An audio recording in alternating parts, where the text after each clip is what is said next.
ქალბატონო ელენე, გამარჯობა, მაესტროდან გირეკავთ. ჩარიცხულ ელენე ხოშტარიას სიცილის მიზეზი რუსეთის სახელმწიფო ბიუჯეტიდან ჩარიცხულ $250,000-თან დაკავშირებულ კითხვას უკავშირდება. დროას ლიდერი გაზრდილ დაფინანსებაზე დუმს და მაესტროსთან საუბარს თავს არიდებს. ხოშტარიას ხელით ხდება საქართველოში ზიზღის, ძალადობის, არეულობის ინსპირირება და ის როგორც ეკადრება ეს სხვადასხვა მხრიდან გავლენის აგენტებს ზუსტად ასე იქცევა. ერთი ჯიბეშიც ფულს იღებს, მეორე ჯიბეშიც ფულს იღებს იმისთვის, რომ რაიმენარად დააზიანოს ქართული ხალხი. ხოშტარიას რუსული ფული ოპოზიციისთვის საგანგაშო არაა. ამტკიცებენ, რომ მისი ოჯახის მიერ მიღებული თანხა პოლიტიკასთან არაფერ შუაშია. მე რაც მაქვს ინფორმაცია, უშუალოდ მის ანგარიში არის ახება, მეგონი მის ოჯახის წევრები იღებენ.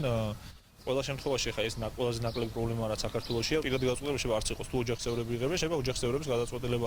ქართულ ოცნებაში დროას ლიდერის ორმაგ სტანდარტზე საუბრობენ, აცხადებენ, რომ ევროპულ დროშას ამოფარებული ხოშტარია რუსულ ფულს მისი ოჯახის გავლით ქვეყანაში დესტრუქციული პროცესების დასაფინანსებლად იყენებს.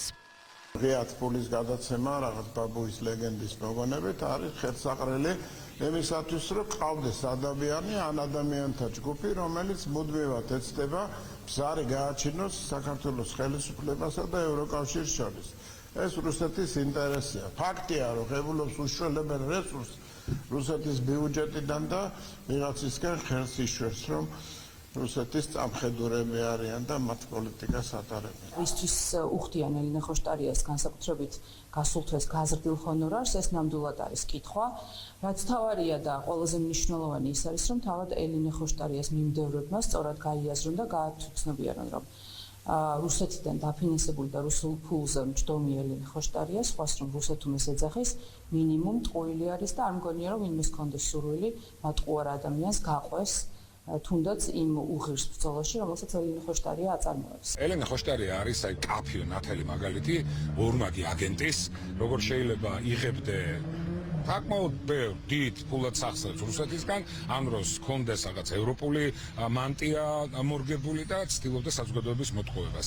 საზოგადოება როდესაც უყურებს ელენე ხოშტარიას, წმუნდება, რომ არნაირი მორალური კომპასი რადიკალურ ოპოზიციას არ გააჩნია. დროას ლიდერის ოჯახის ანგარიშზე ჩარიცხული რუბლები აქტუალური 3 წლის წინ გახდა.